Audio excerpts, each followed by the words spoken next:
My parents stopped paying for my insulin so my sister could have the best wedding. When I was 9, my sister Vanessa got her first modeling gig, and my parents threw a party with champagne for 100 guests. That same month, I placed third in regionals for math and had to walk home in the rain because they forgot to pick me up. My teacher found me crying in the parking lot an hour after everyone left. That's when I learned where I ranked. Vanessa was the daughter they'd dreamed about. Stunning and photogenic and effortless. I was the accident they'd had hoping for a son. The one who got type 1 diabetes at 6 and became expensive. Mom kept leather-bound albums of every magazine Vanessa appeared in. My medical records lived in a cardboard box in the garage next to the trash bins. By 12, I was managing my diabetes completely alone, because asking for help meant listening to them complain about test strip costs, while Vanessa's headshots ran 300 per session. I taught myself to calculate insulin doses, monitor my blood sugar, recognize the signs of highs and lows. My endocrinologist called me remarkably mature. Really, I just knew nobody was watching close enough to catch my mistakes before they killed me. At 14, I got into Berkeley's gifted math program, full scholarship, 6 weeks that could change everything. Mom glanced at the acceptance letter for 3 seconds before saying Vanessa had Fashion Week that month and they couldn't miss it. The program said I could take a bus. Dad refused, calling it dangerous. So I watched the opportunity disappear while Vanessa got 2 weeks in Manhattan with both parents attending every show. I started working at 15, lying about my age at a coffee shop where the manager didn't check too carefully. Every dollar went into a secret savings account for college because I knew they'd never help me. Vanessa had a $60,000 college fund Dad bragged about at dinners. When relatives asked about my plans, Mom would smile tightly and say I'd get scholarships since I was the smart one. Like my brain should pay for itself while Vanessa's face deserved investment. Then at 17, everything broke. I started feeling wrong in ways that went beyond normal diabetes symptoms. Exhausted constantly, nauseous randomly, vision blurring even with perfect glucose control. I ignored it for 2 months because complaining in my family meant being called dramatic. When I collapsed at work and woke up in the ER, the doctor's face went pale looking at my results. Kidney failure. Years of slightly imperfect diabetes management had accumulated into organ damage, and now I needed dialysis to survive. For exactly 3 months, I had real parents. Mom cried actual tears during my first dialysis session, staying all 4 hours even though she'd never attended a single endocrinologist appointment before. Dad took time off work, asked detailed questions, took notes like Vanessa's modeling meetings. They brought flowers and magazines and suddenly acted like losing me would hurt them. My nephrologist said with consistent treatment, my kidneys were improving, that I might avoid transplant completely if we maintained this care level. For the first time in 17 years, I let myself believe they actually loved me. Then Vanessa got engaged to Parker. The engagement party had 200 guests and cost more than my entire year of medical care. Mom spent weeks planning it while I calculated insulin doses alone again. 3 weeks after that party, she sat on my bed with her fake concerned face and said we needed to talk about treatment costs. She explained they'd been reviewing finances and my dialysis was more expensive than expected. Then she said Vanessa's wedding would cost $80,000 because she deserved a perfect day after working so hard on her modeling career. Mom used the word temporary 6 times while explaining they'd reduce my dialysis from 3 sessions weekly to 1, just until after the wedding. My kidneys had been improving anyway, she said, so maybe I didn't need as much treatment. I'd been at the appointment when they called my nephrologist. I'd heard him explicitly warn that reducing frequency would cause my kidney function to crash, possibly permanently. But Mom was reframing his medical warnings as approval, twisting his words into permission to prioritize Vanessa's wedding over my organs. She said they'd restart full treatment after the wedding in 6 months. Like my kidneys could just pause their decline for flower arrangements and photographers. Then she told me I needed to be supportive during this exciting time for Vanessa. That family means making sacrifices. She actually used that word. Sacrifice. Like my kidney failure was a reasonable price for my sister's Instagram perfect celebration. I waited until she left, then grabbed my phone with shaking hands and searched medical emancipation minor. The results showed teenagers who'd fought for healthcare when parents made dangerous decisions. Actual legal cases, real precedent. I took screenshots of everything, saving articles about kids who'd won the right to their own medical care. My coffee shop manager found me 3 hours later surrounded by printed papers, crying so hard I couldn't breathe. She called her sister who was a social worker, put her on speaker right there in the break room. The social worker's name was Patricia, and she told me to go to my next dialysis and speak to the patient advocate immediately. She explained that dialysis centers have protocols for medical neglect because treatment interruption can be deadly. She warned this would activate systems I couldn't control, that my parents would know I'd reported them, that there was no going back. I thought about 6 months of inadequate dialysis while Vanessa picked centerpieces. I told Patricia I was ready to fight because the alternative was dying quietly. At my Friday dialysis session, I requested a private meeting with the patient advocate James before treatment started. I explained everything in chronological order: the lifetime of neglect, the kidney failure, the 3 months of actual care, Mom's announcement about reducing treatment for wedding funding. James took notes on a yellow legal pad, his face getting darker with each detail.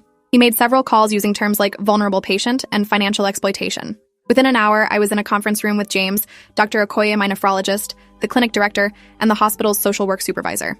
Dr. Okoye stated clearly that reducing my dialysis to once weekly would cause rapid kidney decline, potentially complete failure requiring transplant or resulting in death. The clinic director explained they had legal obligations to report suspected medical neglect. The social work supervisor laid out my options, explaining I could request emergency court intervention, that they had documentation of my parents' plan, that this met the legal definition of neglect regardless of financial reasoning. That night at dinner, I acted completely normal while Vanessa showed fabric samples for bridesmaid dresses and Mom discussed catering chocolate fountains. I smiled and pretended to care, knowing the hospital was already filing reports that would explode everything within days. After dinner, I photographed all my medical records, my dialysis schedules, the bills, creating evidence that I understood my condition and the consequences of their choice. Vanessa came to my room around 10, dropping onto my bed with her phone showing Pinterest wedding boards. She asked my opinion on roses versus peonies, completely oblivious.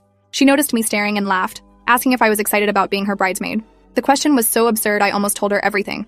Almost explained I might not survive to see her wedding if our parents' plan went forward. Instead, I said I was tired from dialysis. She nodded sympathetically before launching into stress about choosing between two photographers, genuinely believing her photography dilemma compared to my fight for survival. The hospital filed an emergency petition Monday morning. James called during my lunch period saying a judge had expedited the hearing for Wednesday because this involved immediate health risk. I'd have to testify. My parents would have their own lawyer. When I got home that afternoon, both parents were waiting with papers scattered everywhere and faces that made my chest hurt.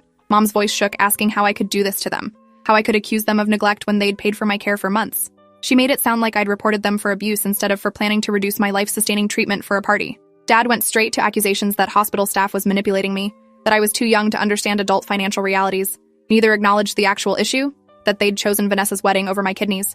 Instead, they reframed everything as me being ungrateful, manipulated, dramatic. The gaslighting was so intense I started doubting myself even though I had documented proof. Vanessa came home during the argument with shopping bags from her dress fitting. Mom broke down sobbing, explaining I was taking them to court and destroying the family right before Vanessa's wedding. No mention of the medical neglect they'd planned, just me as villain attacking for no reason. Vanessa turned to me and asked if this was really about her wedding, if I was trying to ruin her special day out of jealousy. The accusation left me speechless because this wasn't jealousy. This was survival. But Vanessa had lived her whole life believing she was the universe's center, so of course she'd interpret my fight to live as attacking her happiness. I tried explaining about the dialysis reduction, what it meant medically, but she interrupted saying Mom told her doctors said I could handle less treatment, that I was exaggerating for attention. Mom had been lying to Vanessa too, feeding her a version where my medical needs were optional and my fear was performance. Vanessa genuinely believed I was manufacturing crisis to steal her spotlight. I showed her Dr. Okoye's written opinion stating that reducing dialysis would likely cause kidney failure. She barely glanced at it before saying, "Doctors always exaggerate legally." She'd absorbed our parents' dismissal completely. The sister I'd grown up with looked at me like a stranger trying to hurt her. She said I was selfish, that if I needed more treatment I should pay for it myself instead of expecting our parents to fund everything. The irony of her saying this while planning an $80,000 wedding they were funding was so thick I couldn't breathe. That night, Vanessa posted on Instagram about family drama threatening to ruin her special day, asking for prayers. She didn't mention what the drama actually was, didn't explain her wedding was funded by money redirected from my life-saving treatment, just framed herself as victim of unnamed conflict. I watched supportive comments pile up while lying in bed, feeling more alone than ever. At least before, I'd fantasized maybe Vanessa was oblivious. Now I knew she'd been told exactly what was happening and chose to believe I was lying for attention. The Wednesday hearing happened in a small courtroom that smelled like old wood and fear. I sat with James and a legal aid attorney named Olivia, who'd taken my case pro bono. My parents sat across the aisle with their expensive lawyer. The judge reviewed files forever before asking my parents' attorney to explain their position. She argued parental rights and financial hardship, claiming they were making reasonable budget decisions, balancing competing needs. She made it sound almost reasonable, like choosing between wedding funding and dialysis was normal, impossible choice rather than medical necessity versus luxury. Then Olivia presented Dr. Okoye's opinion, reading sections that made consequences impossible to ignore. She explained my kidney function improved specifically because of thrice-weekly dialysis, that reducing to once weekly wasn't minor adjustment but dangerous reduction causing almost certain rapid decline. She showed financial breakdown proving my parents had $60,000 in Vanessa's college fund redirected to wedding costs, $12,000 on the engagement party alone. The issue wasn't inability to pay but choice to prioritize celebration over health. Olivia entered my medical records showing 11 years of diabetes management performed almost entirely without parental supervision, my work records proving I'd supported myself since 15, teacher testimony documenting parental absence from my academic and medical life. She built a case not just about dialysis but systematic neglect existing long before my kidneys failed, showing this wasn't one difficult choice but culmination of 17 years treating me as less important. My parents' lawyer tried arguing all those examples were normal parenting, that teenagers managing health conditions builds character. She claimed my parents attended important appointments, ignoring they'd missed 90% until my crisis made it impossible to ignore. The judge stopped her mid-sentence and asked directly whether my parents planned to reduce my dialysis from 3 times to once weekly. The lawyer confirmed yes, trying to explain financial reasoning, but the judge cut her off. She said she didn't need to hear about wedding costs. She needed to know whether medical professionals recommended this reduction. The lawyer admitted they did not, that Dr. Okoye advised against it, but claimed parents had rights to make medical decisions even when doctors disagreed. Then I testified, walking forward with shaking legs, swearing to tell truth while my parents watched with expressions ranging from betrayed to furious. Olivia asked simple questions about my medical history, current treatment, what my parents told me about reducing dialysis. I answered factually, keeping my voice steady, even wanting to cry. Explaining Mom said my kidneys were improving, so I probably didn't need as much treatment. They needed money for Vanessa's wedding. It would be temporary until after the wedding in 6 months. I testified Dr. Okoye never said I could safely reduce treatment, that my parents reframed his warnings as approval, that I was terrified what would happen to my kidneys with only 1 session weekly for half a year. Olivia asked if I believed my parents loved me. I paused because the answer was complicated. I said I thought they loved the idea of me, but they'd spent my entire life showing I mattered less than Vanessa, that this dialysis decision was just the most extreme example of a pattern existing since childhood. The judge called recess and returned 30 minutes later with a ruling. She granted temporary emergency medical guardianship to the hospital, removing my parents' authority over healthcare until a full hearing in 6 weeks. She ordered them to continue paying insurance but removed ability to reduce or modify my treatment without Dr. Okoye's approval and court oversight. She stated clearly that while financial stress was real, denying necessary medical care to fund discretionary expenses like weddings constituted neglect regardless of intention. She said she'd seen the evidence and couldn't allow a child's kidneys to fail while parents spent $80,000 on a party, that weddings were celebrations while dialysis was survival, and no reasonable person would consider these equivalent. She ordered my parents to work with hospital social work establishing payment plans, warning that failure to comply would result in CPS investigation. My parents sat frozen, looking shocked the judge sided so completely with me. Walking out, I felt simultaneously victorious and destroyed because I'd won the right to medical care but lost any remaining illusion my parents loved me equally. That night, I lay in bed listening to them argue through walls, Mom crying that I'd ruined everything, Dad saying they should have expected this, that I'd always been difficult and ungrateful. Neither said they were wrong for planning to reduce my dialysis. They were just angry I'd fought back instead of accepting my assigned role as disposable child. Vanessa came to my room next morning, standing in the doorway like afraid to come closer. She said Mom told her what happened, that the judge gave hospital control, that our parents were devastated and humiliated.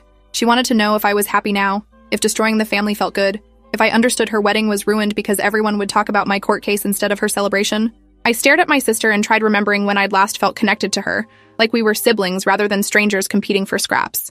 I couldn't find a single memory where she'd chosen me over herself, so I told her calmly that her wedding wasn't ruined. She could have whatever celebration she wanted, but it wouldn't be funded by money redirected from my dialysis.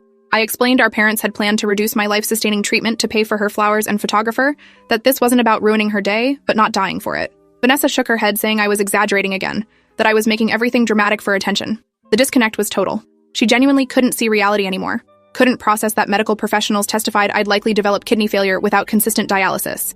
She'd chosen to believe I was lying rather than accept her wedding was funded by my health. I realized I couldn't make her understand because she didn't want to, because understanding required acknowledging our parents loved her more, and she'd benefited from that inequality forever. About 5 weeks after the ruling, Dad asked if we could talk, his voice tired rather than angry. He said he'd been seeing a therapist who'd asked him questions about my childhood he'd never thought to ask himself. Dad said he'd gone through old photos and calendars and realized he couldn't remember attending my school events or asking about my diabetes or spending one-on-one time with me beyond emergencies. He'd found the Berkeley acceptance letter in a garage box, still in its envelope, with my note begging them to let me attend.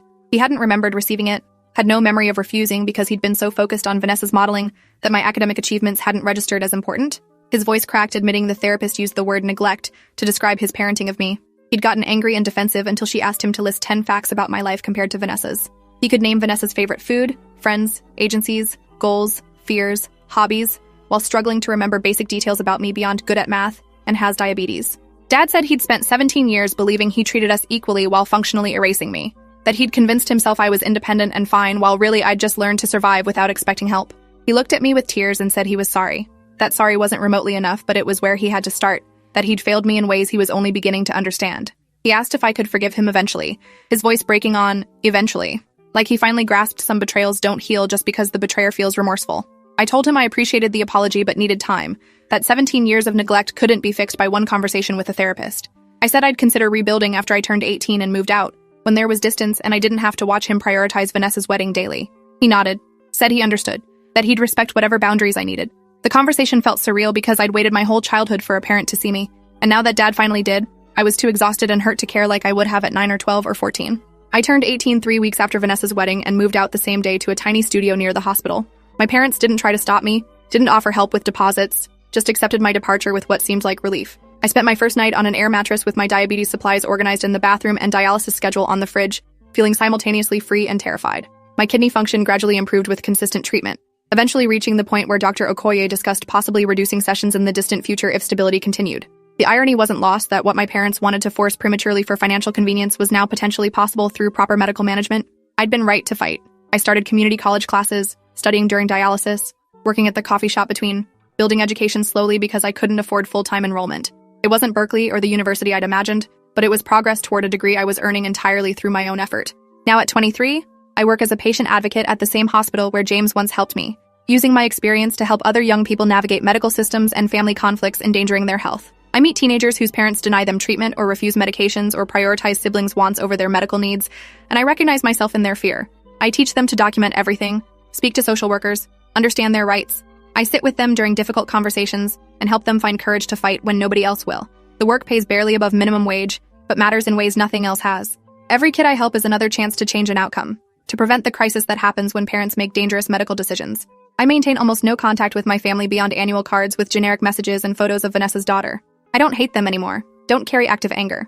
I've moved past rage into acceptance that they are who they always were, that their favoritism wasn't about my inadequacy, but their inability to love more than one child fully. Dad sends occasional emails updating me on family news, still in therapy, still hoping I'll eventually decide he's done enough growth to deserve forgiveness. I read them and rarely respond, not from cruelty, but because I genuinely don't have space for rebuilding with someone who spent 17 years showing I didn't matter. Maybe someday, decades from now, when wounds are scarred enough to touch without bleeding. But I'm not there yet, and that's okay because healing doesn't require reconciliation with people who hurt you. Only acceptance the hurt happened and determination to build something better. I chose to live when my parents were willing to let me die for a party, and that choice reverberates through everything now. Every patient I advocate for, every teenager I help find courage, every day I wake with functioning kidneys that almost failed because wedding flowers mattered more than my survival. My parents chose Vanessa's wedding over my kidneys, and I chose my survival over their authority.